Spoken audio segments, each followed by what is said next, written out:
Okay, Barry. Yep. You appreciate that we're here to talk about the alleged minutes of a group meeting from January 2008. What's your recollection of that meeting? Very little, to be perfectly honest, but let's make it clear first of all, I'm here to answer the 5 questions that you wanted to ask. You asked me by email, which I have unanswered. I said I'd answer them on field, no problem, which I believe this so-called discussion or whatever statement is the subject of. Yeah.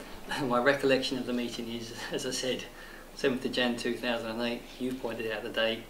I have no special recollection of that meeting. I probably attend something like 2 group meetings every month. So, unless something really special stands out, they're not always something you can recollect. I certainly do not recollect a statement which you're referring to, which was supposedly made by one of our councillors. The statement is from the alleged minutes that I have that that you would allow the BNP to go through and hopefully win in certain wards, and therefore make sure Labour didn't win and therefore retain control of the council. Are you saying that the minutes with those comments on them are a fabrication? I do not recall anything in any such meeting where any one of our councillors or members said anything along those lines. To be perfectly honest, it is against Conservative Party policy, which is something I mentioned to you when we first spoke about it. It wouldn't be allowed. But you said you have seen minutes from January 2008. I have no mention of this. There are other minutes exist which have mention of this. So one of them is a fabrication. Mm-hmm. And if there is somebody who has said they go to court, would you be surprised if somebody said they would go to court on the basis that these are true and valid minutes of that meeting? Yes, of course I would. Yeah. Okay. Okay. After the January meeting in 2008, regardless of what was in the minutes, yep. The version you've seen, the version I've seen. Mm-hmm. They're not here. I see you looking. No. Okay. The leader of the council then, Terry Hipsey, yeah. The following cabinet meeting made a very strong statement to cabinet, which was basically regarding there'll be no deals with the BNP, mm-hmm. and that councillors should either put up or shut up. So, did that statement, that meeting, that cabinet meeting, did what he's saying, did that come as a complete surprise to you? Well, in all honesty, Michael, that's not on the questions you asked, but I don't actually remember Terry standing up and making this real clear statement. But if he did, I wouldn't have thought anything out of the ordinary, because, around election times, let's make it clear we have not got a pact with the BNP and never will have a pact with the BNP. So it's nothing out of the ordinary should he actually have said that. But sorry, these these big statements that you're calling them didn't really hit home to me and say, well, this was a really special statement.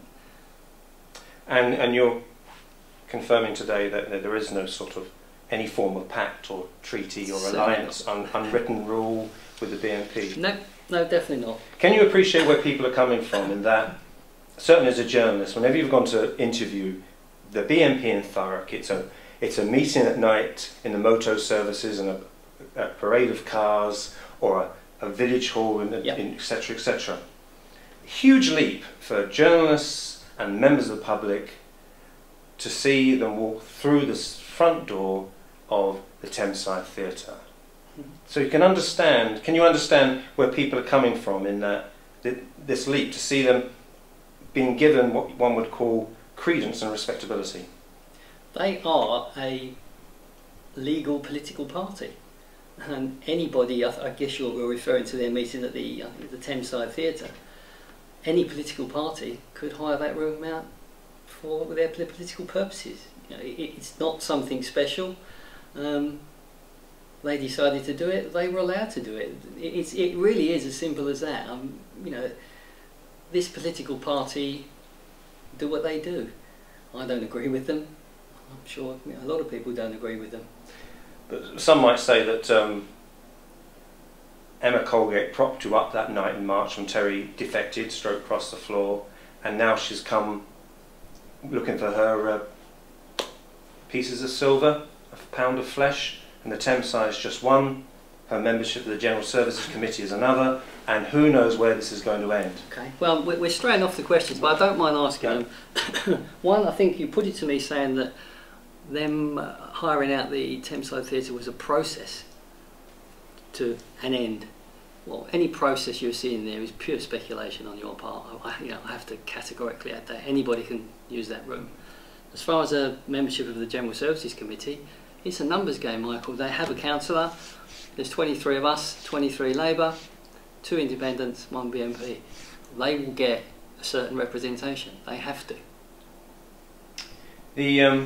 One of the things, when the Audit Commission, their last report in March, one of the things they criticised was the levels of communication. Okay, every time I've always emailed yourself, phoned yourself, you've got back straight away. And I appreciate that, but I find it a bit surprising that I have telephoned your leader, Gary Haig, I've sent him an email, on both occasions with no reply relevant to this subject, and yet all I have is a typed statement. Is that the type of communication the Audit Commission are looking for? Gary's a very, very busy man, and you can imagine how busy you are. We have an improvement board here, we have an awful lot of things going on.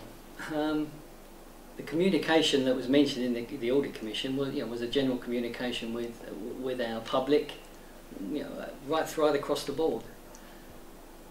I think we're tackling that, we're tackling it very well. If the leader chooses to make a written statement, I don't see any problem with that at all. I stand by what I said. I didn't recall anything from that meeting in January that mentioned anything at all about a pact with the BNP or anything to do with the BNP. I would expect all minutes to show what was said. They are private meetings, and things that are said in it are for us to hear. But I would expect those minutes to be accurate, and as I said, I certainly did not hear anybody say anything according to this statement that you've asked me to comment on here. And as I said, I have to reiterate it, and I'm sorry, whoever your source is, and obviously you're not willing to reveal that, has given you one piece of wrong information, and as far as me being at the Treacle pub as well, that's the second piece of information that's really totally wrong. So will the Tory Group publish the correct minutes? I don't see why we should. But that'll clear up a lot of things. As I said, I don't really see why we have to answer something in January 2008. We're a forward-looking party, especially now we're a forward-looking group. Let's keep looking forward.